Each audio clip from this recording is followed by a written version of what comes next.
বিশেষ ঘোষণা।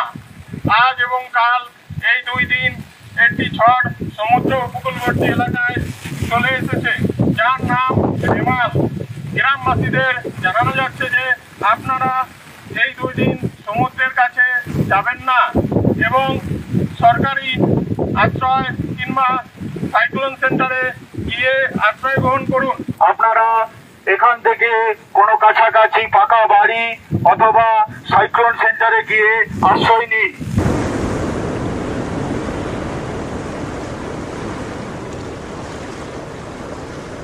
ফুঁসছে রেমাল। কলকাতা সহ দক্ষিণের 6 জেলায় রেড অ্যালার্ট জারি করা হয়েছে। ভারী থেকে অতি ভারী বৃষ্টি। আর মাত্র কয়েক ঘন্টার অপেক্ষা। দীঘা থেকে কিছু মাত্র দূরে অবস্থান করছে রেমাল। ঘূর্ণিঝড়ে কোন কোন জেলায় কত বেগে বইবে ঝোড়ো হাওয়া, আজকের ভিডিওতে চলুন জেনে নেওয়া যাক। রেমালের প্রভাবে দক্ষিণবঙ্গের জেলাগুলোতে ঝড় বৃষ্টি চলবে। ইতিমধ্যেই কলকাতা সহ 6 জেলায় লাল সতর্কতা জারি করেছে আবহাওয়া দপ্তর। ঘন্টায় 70 থেকে 80 কিলোমিটার গতিতে বইতে পারে ঝোড়ো হাওয়া।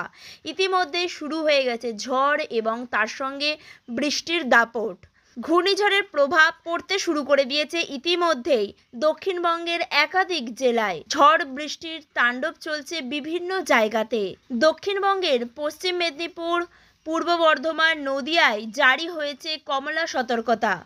অন্যদিকে 24 পরগনায় ঘন্টায় 100 থেকে 110 কিলোমিটার গতিতে ঝড় বইতে পারে।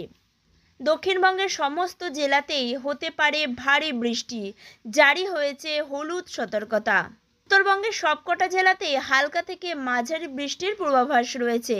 বেলা বাড়ার সঙ্গে সঙ্গে আমূল বদলে গিয়েছে পরিস্থিতি। তাপমাত্রার পরিবর্তন হয়েছে সর্বত্র। বৃষ্টি তার সঙ্গে ঝোড়ো হাওয়া বইতে শুরু করে দিয়েছে।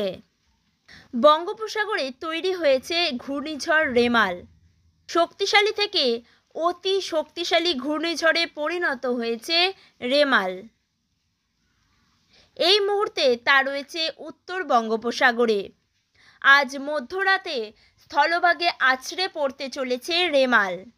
আলিপুর আবহাওয়া দপ্তর থেকে ঘূর্ণিঝড়ের ঘূর্ণন গতি বর্তমানে জানানো হয়েছে ঘন্টায় 90 থেকে 100 কিলোমিটার।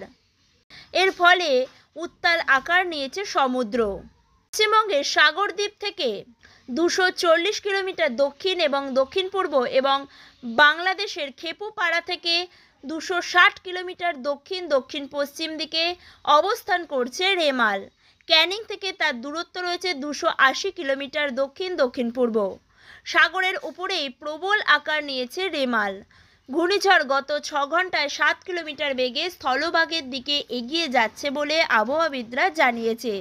আগামী কয়েক ঘন্টায় স্থলভাগের সঙ্গে দূরত্ব আরও কমবে ঘূর্ণিঝড়ের। তার সমুদ্রের ওপরেই আরও ঘনীভূত হবে এবং শক্তি বৃদ্ধি করবে এবং আজ মধ্যরাতে বাংলাদেশের খেপুপাড়া এবং পশ্চিমবঙ্গের সাগরদ্বীপের মাঝে বাংলাদেশের মোংলার কাছে রেমাল আছড়ে পড়ার সম্ভাবনা।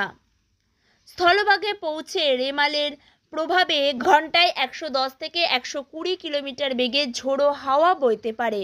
ঘূর্ণিঝড়ের কারণে দক্ষিণবঙ্গে প্রবল ঝড় বৃষ্টির পূর্বাভাস রয়েছে। ঝড়ের প্রভাবে উত্তাল হবে সমুদ্র।